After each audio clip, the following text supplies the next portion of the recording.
Hey everyone, Road to Boston Day 6 is here. I'm Coach Kyle of Freedom Running Club, and today we're going to be talking about different types of long runs that you can incorporate into your Boston Marathon training. So as a reminder, this is coming out, we're probably about 6-ish weeks before the Boston Marathon itself. So the assumption is that you've been doing build-ups, you're kind of getting close to your peak week, you're not really there quite yet, but different types of long runs that you can incorporate. So we're going to be talking about conversational pace, easy long runs, progression long runs, ones that have some pace work in it in different ways, and that includes like your progression run, marathon pace segments, that kind of thing. So, and I'm also going to be talking about specifically how you can kind of safeguard some of your, safeguard yourself from doing too much on these long runs, because there's a fairly recent bit of evidence that came out that talked about how you can kind of pinpoint when injury is more likely to happen on your long run, which can very easily happen. This is one of the more potentially dangerous types of training and ways to safeguard yourself. So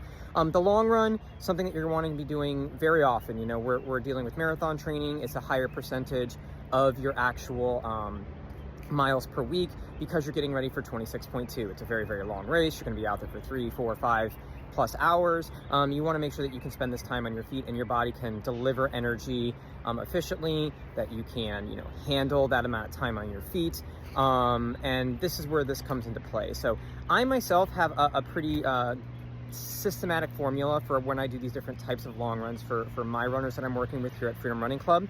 Most of the long runs that I program for people are going to be those easy pace, conversational long runs where your heart rate is kind of in that, that easy zone. You can have a conversation the whole time. You're not really having any issues in terms of, the amount of the intensity. It's really the amount of time where you're getting these benefits, and the benefits of an increased elevated heart rate are, a bigger heart itself, the left ventricle in particular, more blood vessels, more mitochondria, more active enzymes, that kind of thing.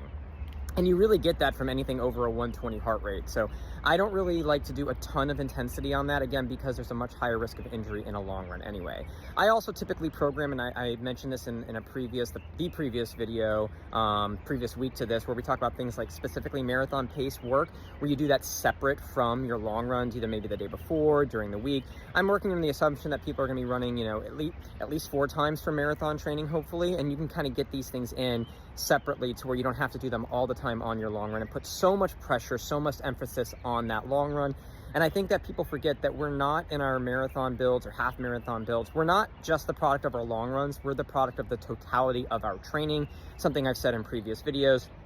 So I think that's why, in a lot of cases, I think that if you're doing a long run for 2+ hours, 2.5 hours, 3 hours, that is a lot of strain on your body. And if you're having to do a lot of prep work for days leading up to and recovering from, it's not worth it. So that's why in most cases I program easy pace long runs. So that's going to be, again, that heart rate over 120. You're getting all the benefits when your heart rate is in that intensity zone. But basically every 3-ish to 4 weeks, depending on the person's schedule, I will do what's called a cutback week. And in those situations, I will do a long run that has some pace work in it. And so that might be something like, say, you're going for an hour and then you're doing segments at your goal marathon pace or half marathon pace if you're doing that kind of thing. I've even done this for like 15K pace segments for someone getting ready for a goal 15K pace. So you want to do, and that needs to look different for everybody. Please don't take that as like some kind of like amazing structure. But essentially when you're doing these pace work type long runs, you're always doing a specific amount of time at that easy conversation. You're probably having a cool down, and then you're maybe doing a big block in the middle of it. Maybe you're doing like, one segment of marathon pace with a break and then another. I actually did a long run for one of the runners who I work with who's getting ready for Boston here, where what she was doing was she did about 4 to 5 miles easy, ran to a hill that's around her, and she did her marathon pace hills as part of her long run, just to make sure that,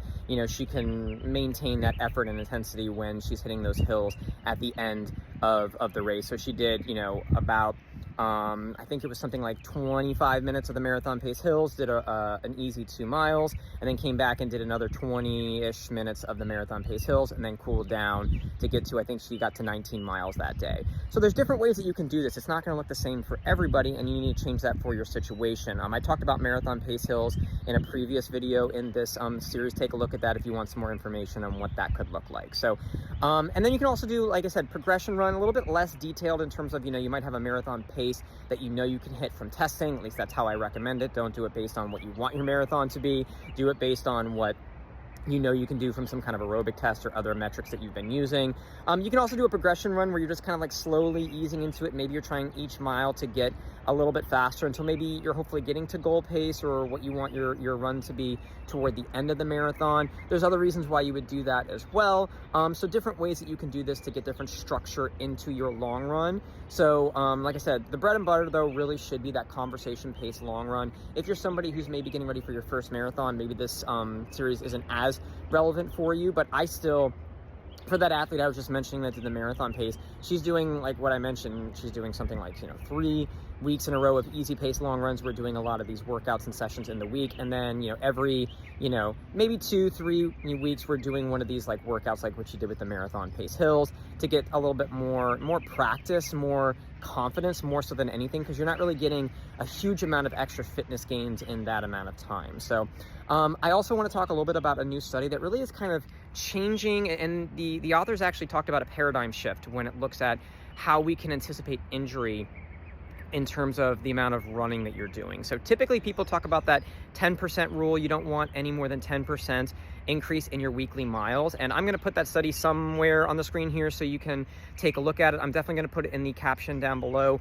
I thought this was a really interesting look at this. And what the authors really looked at was a couple of different things, including increased miles per week. And what they actually found was that more likely, and this was a survey-based study, where people were responding to it. So obviously take that for what it's worth. Survey studies can get big amounts of information in, but it's always relying on people's recall and that kind of thing. But essentially what the findings were, the closer relation to in terms of an injury wasn't increasing more than 10% miles per week. It was that the longest long run during the week was over 10% more than the previous longest run from the previous 30 days. They looked at month, and it ended up being 30 days for these people in most cases. So they really suggested a paradigm shift from the old traditional way of saying that this is going to be more likely that you're going to get injured. They suggested that coaches and everything really change the way they look at where to safeguard their long run. So if you're looking at it, you can do that based on time or based on mileage. I typically like time a little bit more so. There's some other evidence that looks at how you can safeguard how long your longest long run, but this was a fairly recent study. And again, take a look for yourself. Don't trust anybody on social media who just said this is what it says. Take a look at it for yourself. But if you'd like a summary of it, essentially the biggest contributing factor to where injuries were coming from were where that longest run was more than 10% more miles or time than the previous longest run from that 30-day segment. So take that in mind, especially as you're building toward peak week for the Boston Marathon. Those are some things you might want to consider in terms of structure and design if you want to put some pace work into your long run and where you should cap that long run out. Because again, we're really getting close to that peak week. You want to make sure that you're healthy and on the starting line. You can't run a great Boston Marathon time if you're not on the starting line because you're injured. So take some of those things into consideration. Next one we're going to be talking about in this series, we're going to be talking about fueling on your long runs. I'm also going to bring up a study specifically from people surveyed from the Boston Marathon in 2022 to talk about what low energy availability for athletes did to their Boston Marathon's performance. So stay tuned for that.